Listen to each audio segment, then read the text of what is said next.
musidɓe mi salmini on mi landi kestayi ɗon e jaam mi ara yewten ɗo hannde kadi fiyo actualité wonɗo circulde ɗo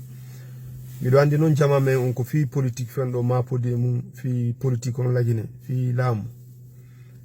kono mi avertisino en ɗo ça fait quelques mois mi wolu noon ɗo mi yewtu noon ɗo fi ko woni feƴƴude sénégal ko suttiyengol leñol men enen ɓe fulɓe guine na fulɓe afrique fof de ko fulɓe guine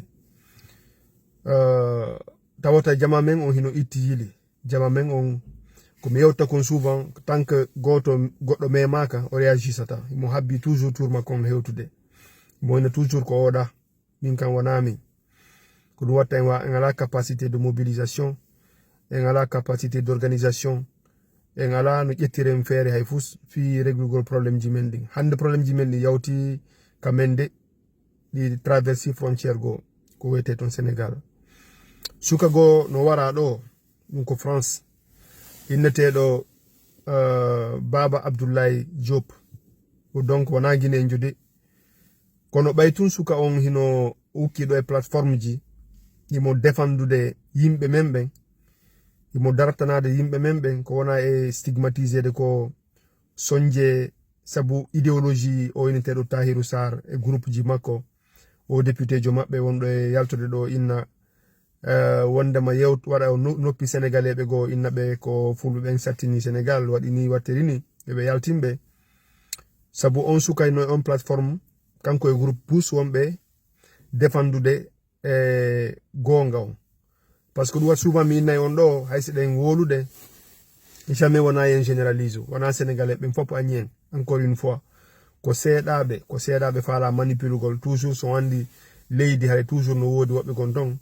ko yimɓe añamɓe yimɓe frustré ɓe toujours il faut ɓe ɗaɓɓa bouc émissaire il faut toujours ɓe ɗaɓɓa koɓe ɓagga tampere maɓɓe nden ɓe inna ko kaari sabu ko kaari waɗi si tawi tampere nden hino e leydi ndin donc tahirou sar noon ko wonɗo e mawnintinde on idéologie ɗon o sutinamo e leñol pullo fouta anton noon wona fulɓe tun nde woni étranger ɓe e nder leydi sénégal leƴƴi africaine ɗin fop minni on hino ton hay hanki mi addanama ɗo vidéo koɓe nangi ɗo goɗɗo ɓe enchaîni mo ɓe inni wohimo wadde trafic ji passeport wohimo moƴƴinande yimɓe kaydiji e hoore fena nde wo ko fulɓe kadi woni e wadde ɗum ɓe toñimo wo ko mamadou diallo wiyete woɓɓe inna ko ibrahima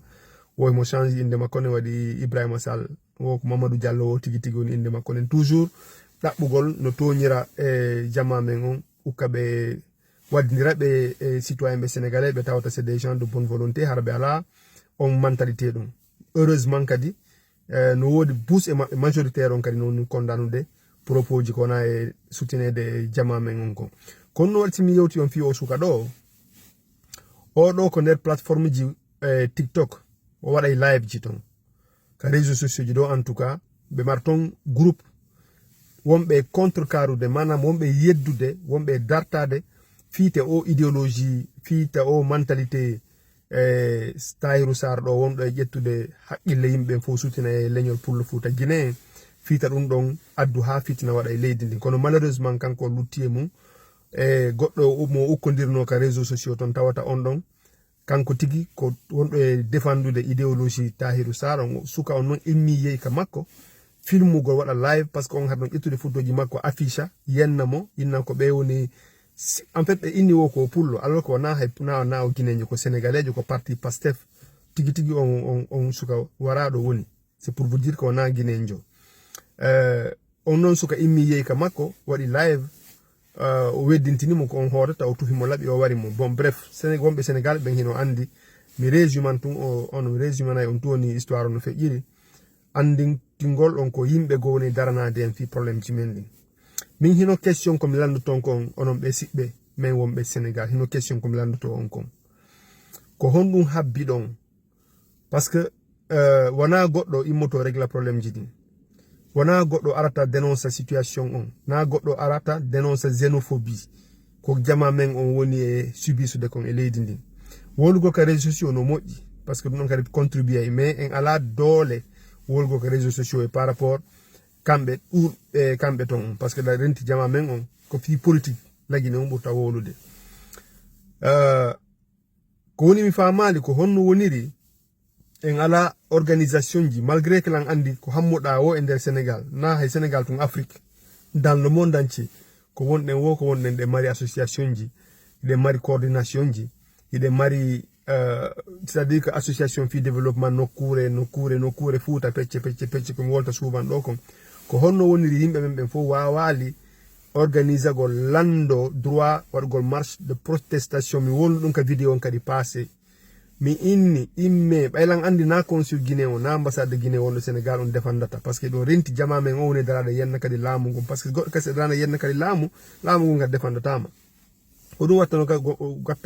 wattano gasa hara ɓe haajaka e probléme ji enen fulɓe ɓen par ce que majoritairement kadi ko enen yimɓe ɓe woni daraɗa kadi yenna laamu ngu hiɗon famude donc no gasa min nade ko no mais min ka no gasa ko non kadi heɓe sorti juuɗe e probléme mum par ce que lan tañƴini siko leñol gonu e consulat Guinée wonɗo Sénégal ma ambassade Guinée wonɗo Sénégal on yaltayno waɗa communiqué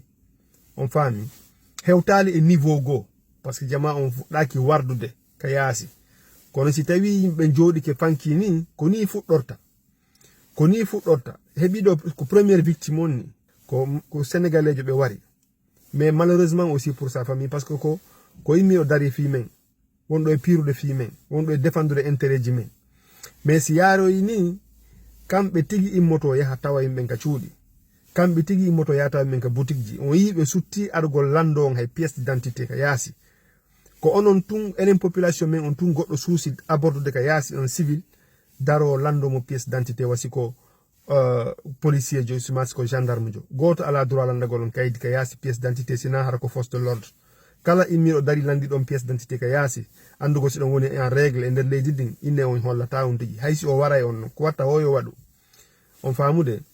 mais to yimɓeɓe ronku organisagol yaha lando marche pacifique yoɓe accu koɓe woni wadde au ciblage e nder o communauté men parce que na enen tu woni Sénégal wona yimɓe men tu woni Sénégal min noon na Sénégal mi woni mais ko ton mi heɓa ton mi janɗi si mi arti Guinée mi arti Europe mi ari mi installé Europe ga kono mi faala tun haala ngol on ko jama men on immoto régla probléme ji mum to goto jooɗo habbo sikka ko sénégalais ɓe piranta en fi on combat men ɗo si tawi on ƴettali on probléme on au sérieux si jama on ƴettali on situation au sérieux immi ndaari ko honno gerdirta fi yimɓe nanu o situation men si minino yimɓe nanu koye aduna on nanu par ce que média ji occidentaux ji no Sénégal ton ɓe mari correspondant ɓe France 24 ɓe mari correspondance TV5 RFI e chaîne ji tawata ɗin non suivede partout ne serait que ko yon yahu dénonce on ɗum ɗon jama on anda hiɗon woni victime de stigmatisation ɗo woni victime de xénophobie après wo kadi yo wolo nayo inni ko Sénégal kadi fof encore une fois mi précise innon ko Tahirou Sarr woni wadde idéologie waddidira en hakkunde men e sénégalais ɓen innon ɗon condamné ɗum non ne serait que ça ɗum ɗon kadi par ce que goɗɗo si tawi no waddema hino tampindema a yitata wattata a jooɗike a fanki o continuey so yaaɓima a yittali janggo o dampete a faami goɗɗo sino amidu siɗa amidu ɓe innayi siɗa amidude bunɗo o yaaɓima ko a yaaɓmo an kadi andinama wona kanko to woni amude jama men on no wondi e laxisme par ce que probléme o mo kala ƴetta responsabilité on haɓɓito ko kaari réglanta ɗum probléme on ko si tawi o memama kanko o yalta o wullito ko si tawi kanko o memama o yalta o wullito o fesa ono jooɗo e fesugol faabe hiɗon famude donc wonɓe Sénégal ɓen min tori kon min jeeji on lande marche pacifique waɗon banderole ji waɗon pancarte ji kala ko heɓuɗon yalton innon vous en avez marre ko ɓe wonon stigmatiseude kon vous en avez marre ko ɓe Tahirou Sarr e yimɓe makko ɓe goni yennude kon par ce que na on to woni étranger mi worani on ɗo hay ka vidéo go ñande go miɗo partage ɗo min ni fulɓe ɓen i travaille dignement e nder leydi Sénégal iɓe gollude i parte de rien du tout pour devenir quelqu'un on wujjata on yanata e rewɓe yimɓe on trafiquata kaydi on trafiquata condi on yeyata condi on watta dilji pus sino waɗa ɗum déjà ko pays ji ɗiya pays ji Afrique centrale ma woɓɓe go aka sous région ɗo si yahay mi ala sitto de pays mais ko pays ji go heɗen andi wowi wadde sifa ɗum par ce que hay laggine ɓe ara wi waɗa ɗum ton mais enen pullo en général a yiyata pullo ukkotoɗo ɗin piiji yimɓe ɓen waɗa yeeyay ko goonga sooɗay terrain ji sattina ko goonga ɗum ɗum ka souvent min mi condamné ɗo sodugol terrain ji hacci ko terrain ji e leyɗe yimɓe sattingol par ce que ɗum kadi adday frustration ji souvent kadi mi encourage yimɓe yoɓe investir su quand même mina tata ɓe yaw étranger de mata ɓe yaw ka kawte parce que yimɓe kan no mari droit bougugol wuura là où se sente bien en sécurité mais mi inne kadi souvent yimɓe kadi andi tu yo développe gol lagine parce que ko satti o ko satti ko lagine woni quand même ko satti o ko satti ko lagine hotete mi andintinon ha joni wona politique on tun na politique on tun ñande politique on tun il faut ndaron côté social jama men on cible moƴƴa leydi Sénégal jama on non jooɗi ke fanki coordination ji ɗi jooɗi ke fanki mawɓe jooɗi ke fanki sage ɓe jooɗi ke fanki sukaɓe jooɗi ke fanki wona goɗɗo goo immoto régla un probléme ko ñande dégénéri wo yo Allah dandu parce que mi encore une fois mi worani o miɗo manti événement hakkude maɓɓe e Mauritanie har komi to sukum lan andi piiji ko feƴƴuno ko yo Allah dandu ɗum yande yimɓe men ɓen lan andi sénégalais ɓen fof wata yande e fulɓe ɓen mais il y a toujours des loups égarés. Il y a toujours des loups dans la bergerie. Donc, yimɓe ɓen haray ɓe wonata en sécurité hande kadi parce que n'importe qui no wawma yawde tawama kama waɗama ko waɗuma o sous prétexte ka étranger. Ko yawre non kadi encore une fois ko yawre parce que wona enen tuni ɗaɓɓude mbuuɗi Sénégal. Hande Libanais ɓen no ton. Libanais ɓen ala ko ala e wadde ton leydi Sénégal. Ala ko ɓe ala e wadde. Marocain ɓe no ton. Porte français et porte occidentaux fop no ton leyɗe ɗen fop hiɓe ton occidentaux ɓen fof no installe ton ɗumaji usine ji chinois ɓen japonais ɓen etc fof no installe ton ɓe ala e wolde fi ko liƴƴi maɓɓe ɗi wona ƴettede kon ka maayo par ce que ɗum ɗon woni pour moi argo jatta ressource ji leydi wona goɗɗo iwowo pays mum ara débrouille o mais goɗɗo si yawi kema o yawotoma tun hande Tahirou Sarr ko woni ɗaɓɓude ko popularité o jooɗi ke ɗo extérieur ɗo ha o tawi marsal joni o faala ƴettugol idéologie extrême droite on Europe ɗo o yawa o naɓa ɗum o waɗa ɗum e haqqille yimɓe tawata ɓe soñji e nder leydi Sénégal parce que sa ari e leydi c'est facile ya manipule yimɓe ɓurɓe soñjide ɓurɓe soñjade ɓe ñande arɗa e nokkure ko tawɗa yimɓe no soñji o sa joui tun ka conscience maɓɓe a holliɓe inniɓe ko ɓeɗo étranger wasi ɗon tampi feere alaɓe jokkete donc on conscience maɓɓe ɗon woni joude heureusement kadi no woni sénégalais e bus hande wonɓe soulevude on ka ɗon wonɓe dénoncude on ka ɗon mais so yi autorité sénégalaise on ha joni ɓe répliquaki par ce que lan felliti siko portojo waɗano ɗum ma ko libanejo waɗano ɗum autorité sénégalaise on immoto no prononce e hoore mum ma ɓe waɗa loi ji ɓe interdisa les propos xénophobes les propos de va en guerre contre une communauté ou bien contre une race par ce que leydi on no droit international no interdisi ɗum leyɗe porto ɗo hiɓe ande malheureusement wonɓe ɓurɓe on développe de on idée ɓen ɓurɓen kadi koɓe c'est des gens qui ont vécu à l'international waɗuɓe wonnoɓe diaspora hooti ma wonɓe ka diaspora ɓuri wonde wadde ɗum o mouvement on fiyo ɓurtu yajude iɗon famude donc min ko on conseil ɗo mi wata yewtugol yimɓe men ɓen wata ɓe jooɗo tum ɓe focalise o e fi élection on oui élection on lagine oui mais ko womi on haalde ɗo kon wona fi Guinée fof concerné ko fi enen yimɓe men ɓen no menace moƴƴa la population kadi fof encore une fois sénégalaise o menace nde mais bandmaji c'est du groupement hoygono ton e nder ɗi réseau ji maɓɓe e Tahirou Sarr en yimɓe yo wattan yila yimɓe yo immo darto immo minata yon pirude sénégalais jo ma yon yendire sénégalais jo mais demande waɗo marche ji attirons communauté internationale on opinion internationale sur le fait que hiɗon cibla hiɗɓe stigmatise ɗon ka plateau ji télé ka plateforme ji des réseaux sociaux surtout on député jo ɗon andi noon aduna on pop kon fewndi no gasa ɗum on poussa e autorité sénégalaise ji ɓe ƴetta responsabilité ji maɓɓe par ce que no o suka warira ɗo ni ɗum ɗo c'est pas une bonne chose par ce que Sénégal wona ɗum leydi maɓɓe ɗin andira à la base ko leydi ko ɓenta c'est que teranga genre ko c'est un pays d'hospitalité à la base ko ɗum ɓe wiyata ɗon famude mais si yaari ni hara ƴetti tournal ngo ko affaire leƴƴi moƴƴa e leydi jama men on noon hino woni laxis tant que en changeari o comportement men jooɗagol habbo inna min kam mi memaka ma min kam parents ɓen ils sont très bien dans leur coin goto maɓɓe kam memaka fof no jam donc je m'en fous mo kala no uggini e activité mum no ɗaɓɓa business mum ɗaɓɓa mbuuɗi mum no yalta no hollito a fof tawi ɗo e pullo janduɗo Sénégal o wolnama wolof hara mo ñam hara mo hersiri e haala makko pular hay wolugol pular hara mo hersiri ma so fotti e jama au lieu ko ɓe jooɗo ɓe wola pular ko ɓe jooɗo ɓe wola wolof hara ɓe mantora ɗon haala tawata woɓɓe gono ton hino joɗaɓe wa'inno ɓe ndreng ka maɓɓe no stigmatise yimɓe maɓɓe wone fier ko wonɗon kon wone fier ko wonɗen Guinée si tawi goɗɗo sonjima e leydi makko ndaaru no hotira ka ma si tawi a wata hotude beten immo daroɗa fi droit ji maɗi par ce que mari droit libre circulation des personnes et des biens ko CEDEAO tawaɗen en fof ɗe mari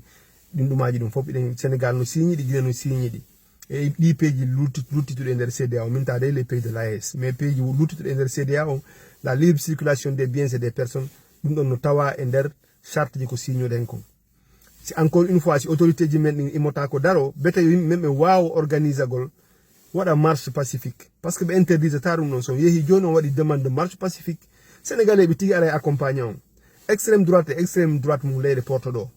si tawi ɓalejo woni ɗo victime de racisme ma o futti victime de crime ma arabujo koye hay portoɓe yalta e accompagné ɓe même aux États-Unis au temps de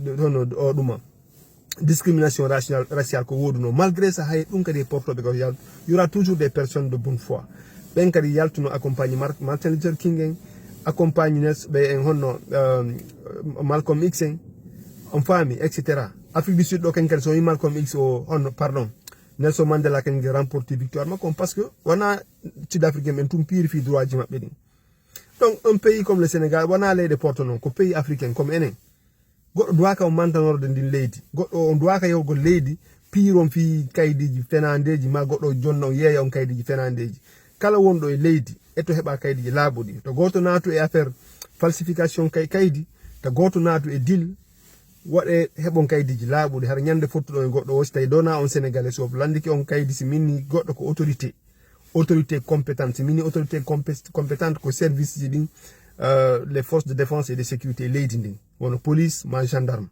ɓen noon si landiki on kaydi har ɗon jogui kaydiji mon ɗi wonɗi propre heɓon kaydiji mon ɗin heɓon pièce d'identité ji mon ɗin heɓon passeport ji mon ɗin jogoɗon nder ɗiyan vous êtes en règle en tant que citoyen si ɓenni ɓe waɗa titre de séjour waton haɓidu goto fiiɗu nga leydi maɓɓe kamɓe andi konno organise ta leydi maɓɓe ne ils en ont plein les droits waton sonkude goɗɗo fi titre de séjour aduna ton goɗɗo ton ari yenidira e goɗɗo fi ɗum par ce que Sénégal wona na leyɗe porte quoi c'est ko pays comme pays ji men ɗin fof kaydiji men ɗin fusɓe ɓurda no yaltirɗen noon ko noon kamɓe kadi ɓe yaltiri par ce que a yata ɗo leydi ko ɗon ka tawde ɓe hiɗon famude donc onno respect ko imposité ɗum respect ko imposité ɗum encore une fois mobilisez-vous ndaare wona ɓe heɗitede ɓe moƴƴa Sénégal ton fulɓe men ɓen yoɓe hikkano e yeeso par ce que hande ɗe mari jangguɓe ton ɓuran no wori jangguɓe l'école marɓe poste ji woɓɓe ko ton heɓa mama soro mum arin tun jiba neeɓi etc bougez-vous imme waɗo marche ji yahe ka ɗumaji maɓɓe ka parlement ji maɓɓe ma ka consulat guinéen lando ɗon quoi lando ɗon droit ji mon yoɓe accu dargol stigmatise on quoi mais so jooɗi ke on fanki tun on jooɗi ke tun e wullitagol ñande le jour que ça va péter haray c'est compliqué hein awa ko ɗum ɗon mi falno hari en yewtu e o vidéo ɗo haray mi salmini on